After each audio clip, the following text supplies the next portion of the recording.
বইপ্রেমীদের জন্য দারুণ খবর। অমর একুশে বইমেলা ২০২৫-এ বিপুল সাড়া জাগানো কাব্যগ্রন্থ আলোতে আঁধারে সাফল্যের পর নন্দিত কবি বুলবুল হোসেন শুভ আবারও আসছেন নতুন আবেগের আয়োজনে। ২০২৬ সালের বইমেলায় ছায়া প্রকাশনের ব্যানারে প্রকাশিত হতে যাচ্ছে তার নতুন কাব্যগ্রন্থ আলমারির বেনারসি।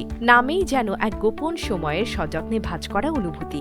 একটি আলমারির ভেতর গুজে রাখা বেনারসির মতোই এই বইয়ের প্রতিটি কবিতা খুলে দেয় অপ্রকাশিত ভালোবাসা, না বলা কথা, ফেলে আসা দিন আর স্মৃতির মিহিরেশ। এই কাব্যগ্রন্থে আছে সম্পর্কে টানাপোড়েন, আছে বঞ্চনার দীর্ঘশ্বাস, আছে ভালোবাসার উল্লাস ও ভয়ঙ্কর রূপ, আছে অনিশ্চিত আশার ঘুড়ি। কখনো শব্দ হয়ে ওঠে শূন্যতার প্রতিধ্বনি, কখনো ভালোবাসার মুখোশ খুলে দেখা যায় তার অন্তর লুকানো সত্য, আবার কখনো ভোরের আলোয় ধরা দেয় নতুন করে নিজেকে খুঁজে পাবার সাহস।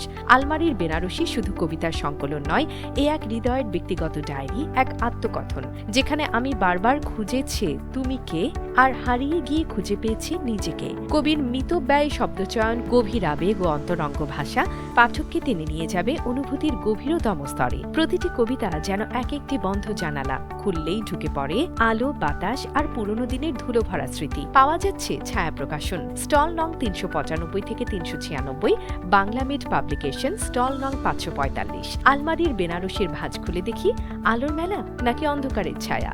এই কৌতূহলেই তো শুরু হয় কবিতার যাত্রা।